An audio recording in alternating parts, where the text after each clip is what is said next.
Hi, my name is Dean Smith, and in this podcast, we're going to take a look at an MRI scan that was done on a person about a decade back and see if it provides the answer to a question that has plagued theologians for generations, and that is this: why did God ask Abraham to sacrifice his son Isaac on Mt Moriah? Welcome to a podcast by opentheword.org, where we discuss a bit of Bible, a bit of life, and a bit of politics. This account, found in Genesis 22, has been a tough one for Christians because throughout the Old Testament we find repeated statements that God abhorred human sacrifice and utterly condemned this practice that was common throughout Canaan. One of the worst forms involved Moloch, a large bronze statue that was heated until it was red hot, and the people would place their children on the idol's hideous outstretched arms where the heat killed them, or they rolled off the arms into the fire. During the sacrifice, the hundreds of people watching would be in a frenzy, chanting and singing so they could drown out the screams of the children being sacrificed. Yet we read how God asked Abraham to sacrifice his son in Genesis chapter 22, verse 2. He said, "Take now your son, your only son, whom you love, Isaac, and go to the land of Moriah, and offer him there as a burnt offering on one of the mountains of which I tell you." But as Abraham raised his knife, an angel of the Lord intervened and stopped Abraham from doing it. The angel then revealed a ram caught in the thicket to be the substitutionary sacrifice for Isaac. Now, it could be easily argued that the angel was never going to allow this sacrifice to take place. But why did God even ask Abraham to do it in the first place? The book of Hebrews explains why Abraham was willing to do it. In Hebrews 11:19, the writer states that Abraham believed God would raise his son from the dead. And because of this, some believe this story was pointing ahead to God's willingness to offer his only son, Jesus, as a sacrifice. And we do see some parallels, because God told Abraham to take up his son, his only son, and John 3:16 reads that God so loved the world that he gave his only son, that whoever believed on him would have everlasting life. So we understand why Abraham was willing to do it.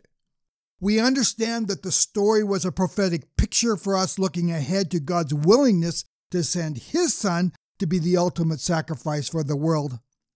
But why did God ask Abraham to do this?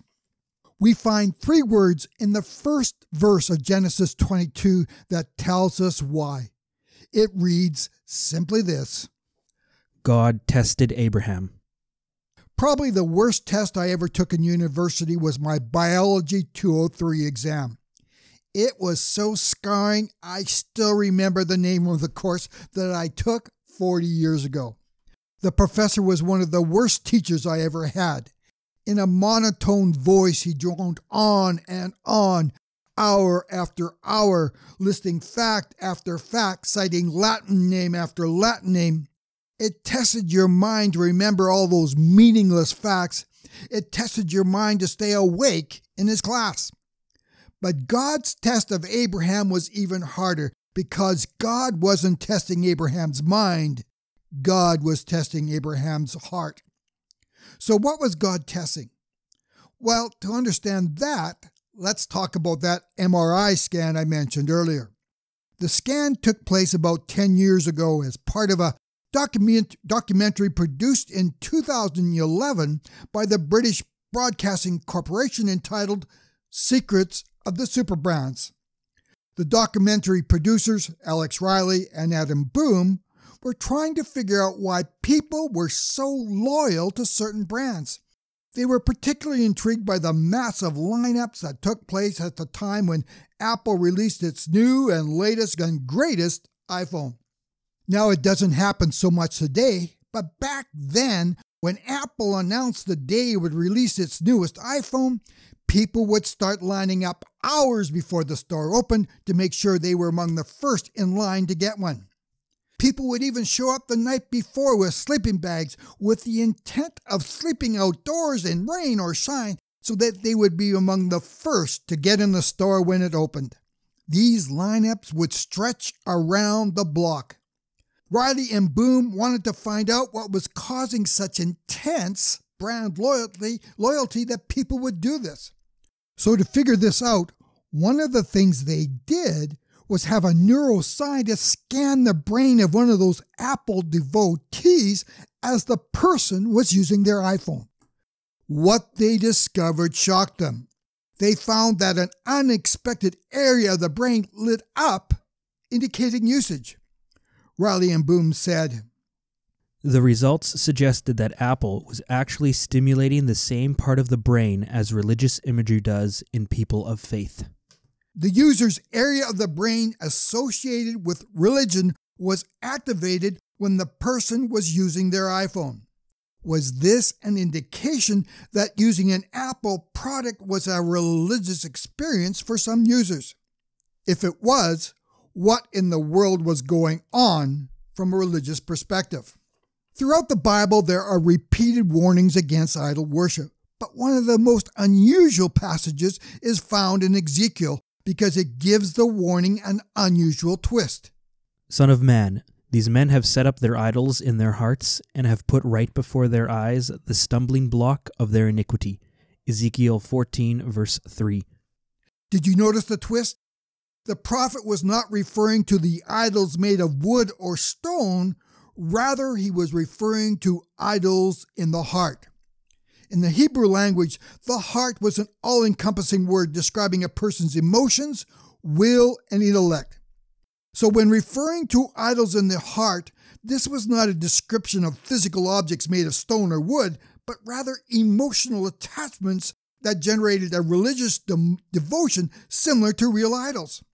These idols found in people's heart were just as real as stone objects.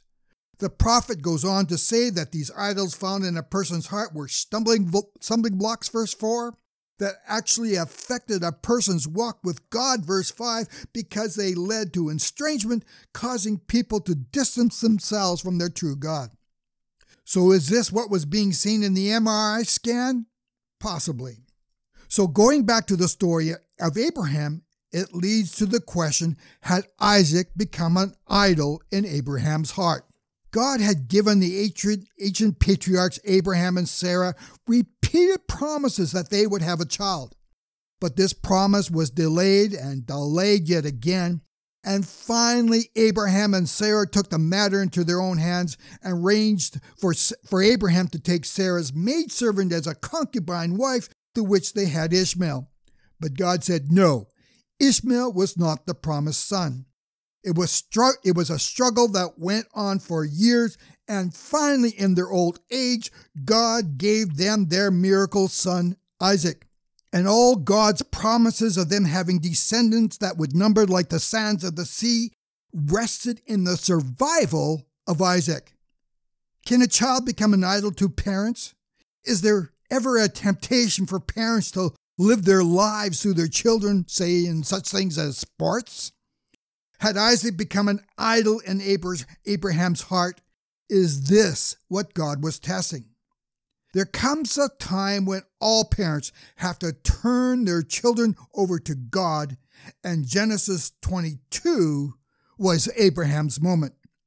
You know, I had a run-in with an idol of the heart several years back. It involved a spiffy, and perhaps the word spiffy dates me, but it was a spiffy leather coat that at one point crossed the line from clothing to idol. I was really proud of that coat, and I remember the moment when the Holy Spirit asked me to give that coat to the pastor of the small church I attended. I can still recall the struggle I had doing that. It took me weeks before I finally agreed to do it. I remember going to the pastor's house late in the evening and saying that God wanted me to give him that coat. Why was it such a struggle? Here's the thing. I was working, making a good wage, and I could have easily bought another coat. I was also regularly giving to the church, so that wasn't the issue. So what was the problem? The issue or the problem was that this particular leather jacket had become an idol in my heart. That jacket had a hold on me, and God wanted me to pull down that idol in my heart. And this act of giving it away broke the control that the coat had over me. Today, I own a leather jacket, but there is one big difference. I wear it. It doesn't wear me. I'm not suggesting that you have to give away objects, because in Abraham's case, ancient patriarch only had to be willing to do it. This is what the Holy Spirit asks me to do. God deals with each of us in unique ways. If you have a problem in an area, ask the Holy Spirit for help and guidance. But idols of the heart can come in all different forms: children, leather jackets, and cell phones. But it doesn't even have to be an object, because we are simply talking about an unhealthy emotional attachment. It could even be social media. When people become so obsessed with posting and getting their likes, it becomes an idol of their heart. Many psychologists are warning about the unhealthy obsession that people have with social media, as they are constantly checking their various social media accounts such as Twitter, Facebook, and Instagram, to the point that it's interrupting real social interactions, interrupting their work, and even their sleep. Some will even become anxious, even depressed, when they are put in a position where they can't check their social media posts or latest text messages. Studies have shown that 20% of the people with social media accounts cannot go more than 3 hours without checking them. And those with what is described as social media anxiety disorder, yes, they even have a name for the condition, cannot go even a few minutes without checking their accounts. In her article, Social Media and Teen Anxiety, Lee Schaefer says teens are particularly vulnerable to this, where the lack of likes or reshares can lead to depression and even suicidal thoughts. Schaefer cites one study conducted by researchers from Florida State University and San Diego State that discovered 48% of teens who spend 5 hours a day on social media display at least one risk factor for suicide, compared to only 33% of teens who spend only 2 hours a day. Some people are not running their social media channels. These channels are running them. Look, there is nothing wrong with children. There's nothing wrong with leather jackets. There's nothing wrong with cell phones and social media. But it becomes a problem when it turns into an idol of the heart. Thanks again for joining us on our podcast. Please check out our website at opentheword.org. If you enjoyed this podcast, please subscribe to receive notifications about our latest production. As well, please take a moment to provide a rating or even a review. Thanks again for listening.